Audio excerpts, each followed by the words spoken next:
আমার সবচেয়ে পছন্দের রোডটা আজকে আমার জীবনে ট্র্যাজেডি হয়ে দাঁড়াইছে। আমার জীবন, আমার ফ্যামিলিটা আজকে 1 মিনিটের মধ্যে আল্লাহ আমার কাছ থেকে নিয়ে গেছেন, পৃথিবীতে আর নাই। শীতের শুরু আর কক্সবাজারের আগমন নিয়ে জাগে বাড়তি আগ্রহ। সমুদ্র সৈকত ভ্রমণের সাথে আত্মীয়ের বাড়িতেও ঘুরে কাটাতে চেয়েছিলেন এনামের পরিবার। মঙ্গলবার রাতে সপরিবার ঢাকা থেকে কক্সবাজারের উদ্দেশ্যে আসছিলেন কুমিল্লার 14 গ্রাম বাতিসা এলাকার এনাম ও তার পরিবার।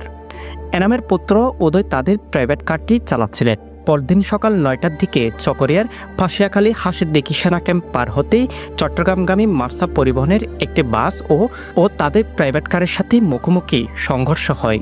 মুহূর্তেই দুমড়ে মুচড়ে যায় এনামের প্রাইভেট কারটি। এ সময় এনামের স্ত্রী রুমি আক্তার, তার কন্যা বিশ্ববিদ্যালয় শিক্ষার্থী সাদিয়া আক্তার, তাদের পুত্রবধূ লিজা আক্তারের মা ও তার বোন ফারহানা আক্তার মারা যান। এ সময় উদয় ও নিহত লিজার শিশু পুত্র গুরুতর আহত হয়। আহতদের সেনাবাহিনীর সদস্য ও স্থানীয়রা উদ্ধার করে দ্রুত চকরিয়া উপজেলা স্বাস্থ্য কমপ্লেক্সে প্রেরণ করে।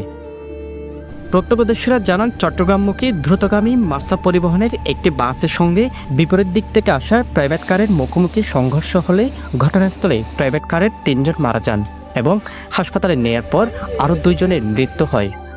এই রোড আমার অনেক দিনের পুরাতন পরিচিত রোড।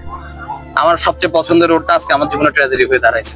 আমার জীবন, আমার ফ্যামিলিটা আজকে এক মিনিটের মধ্যে আল্লাহ আমার কাছ থেকে নিয়ে গেছেন, পৃথিবীতে আর নাই।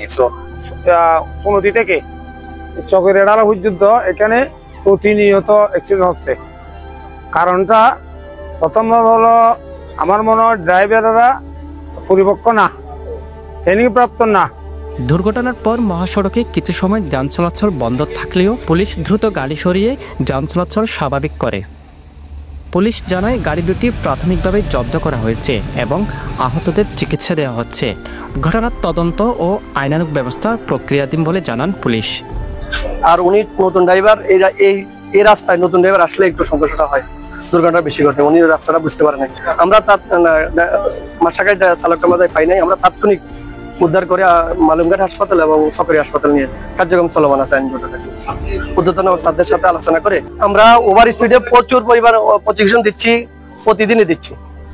অটোতে দিচ্ছি, সিএনজি এবং বাসকে দিচ্ছি। আমরা 2022 সালে 8 ফেব্রুয়ারি মালুমঘাট এলাকায় এভাবে একই পরিবারের 6 ভাইয়ের মৃত্যু হয়। এছাড়া চট্টগ্রাম কক্সবাজার মহাসড়কের কোনো না কোনো এলাকায় প্রতিদিন ছোট বড় সড়ক দুর্ঘটনায় হতাহতের ঘটনা হয়ে আসছে।